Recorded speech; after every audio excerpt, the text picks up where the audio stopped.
Survival में कोई धोखाधड़ी नहीं चलती। आपको सर्वाइव करने के लिए जो हो सके वो सब करना पड़ता है। पर मुझे अभी एक सच बताना है। ये मुझे वुडी के ट्रक में पीछे पड़ा मिला। यह मेरी फाइल और पेन।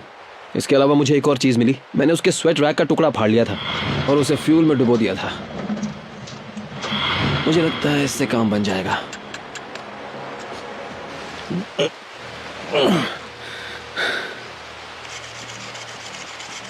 दूसरा दिन खत्म होने को है। मुझे आज रात आग जलानी होगी। अगर इस नमी वाली गुफा में आग जला लूं तो गर्मी मिल सकेगी और हाइपोथर्मिया और दूसरे खतरे नहीं रहेंगे। यानी ठंड से होने वाले जो भी खतरे होते हैं उनसे बच पाऊंगा। मैंने पहले कभी इतनी गीली गुफा में आग नहीं जलाई है और ऊंचाई का आग जलाने पर बहुत बड़ा असर होता है। यहाँ हवा में ऑक्सीजन की कमी है, इसलिए सिर्फ फ्रिक्शन की मदद से दो पत्थरों को घिसकर आग जलाना मुश्किल होगा। पर मुझे आग जलाने का एक और शानदार तरीका आता है। इसमें मुंह से लकड़ी में हवा भरी जाती है और उस लकड़ी को पत्थर पर जोर से घुमाते हैं। ऐसा करने के लिए हाथों का इस्तेमाल किया जाता है, पर मैं अपने जूते की लेस का इस्तेमाल करूं तो काम बन जाएगा।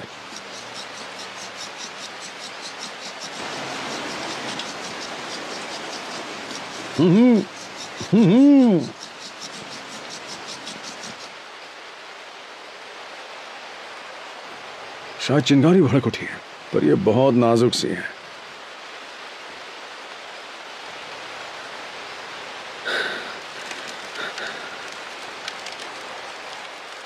वाह वाह वाह वाह!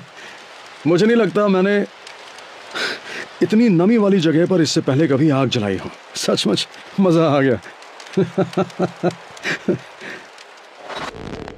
आज तीसरा दिन है और आज मुझे खुद को आखिरी चुनौती के लिए तैयार करना है, उस दीवार पर चढ़ने के लिए।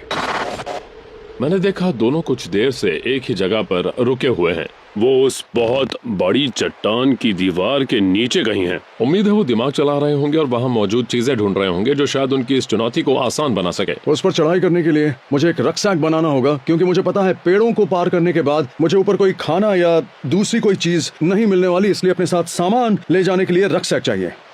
अरे कितनी नुकीली हैं ये नोकदार पत्तियां, बहुत बड़ी हैं और इनके कांटे भी उतने ही बड़े हैं। ये आप देख रहे हैं। मैं इनके मजबूत फाइबर्स का इस्तेमाल कर सकता हूं, इन्हें साथ बुनकर रस्सी बना सकता हूं। मैंने इसके सारे कांटे हटा दिए हैं। अब मैं आगे का काम कर सकता हूं। अगर दीवार पर चढ़ने में नेटल्स की बनी यह रस्सी काम आ गई तो समझो इन चुनौतियों का मकसद पूरा होगा, जो मुझे अपने कंफर्ट जोन से बाहर निकालने और खुद को नए माहौल में ढालने के लिए बनाई गई है, ताकि वो कर सकूं जो पहले कभी नहीं किया। इन 3 दिनों में मैंने नई चीजें तो सीखी हैं, साथ ही उन्हें देखने का एक नया नजरिया भी मिला है। मैं अपनी काबिलियत जानना चाहता था और उसके लिए इससे बेहतर और कुछ नहीं हो सकता। इसे कहते हैं रॉयस्टन रक्सैक। यह टॉम रॉयस्टन नाम के एक आदमी ने बनाया था। आप जिस इलाके में हैं उसके हिसाब से एक डंडे को नीचे और 2 को ऊपर क्रॉस करके लगाना होता है, जिससे ट्रायंगल बन जाता है और मैं उस पर वजन लाद सकता हूँ। बुशक्राफ्ट की दुनिया का मकसद कुदरत में मिलने वाली चीजें इस्तेमाल करके अपनी जिंदगी आरामदायक बनाना है। पर अगर मिलिट्री सर्वाइवल की बात करें तो जो भी काम कर जाए उसमें आपको अपना दिमाग चलाना होता है, और इसलिए ये चुनौतियां मेरे लिए इतना मायने रखती हैं और जरूरी हैं, क्योंकि वो मुझे अपनी काबिलियत जानने का एक मौका देती हैं और मैं खुद को जॉन हडसन के सामने रख कर परख सकता हूँ।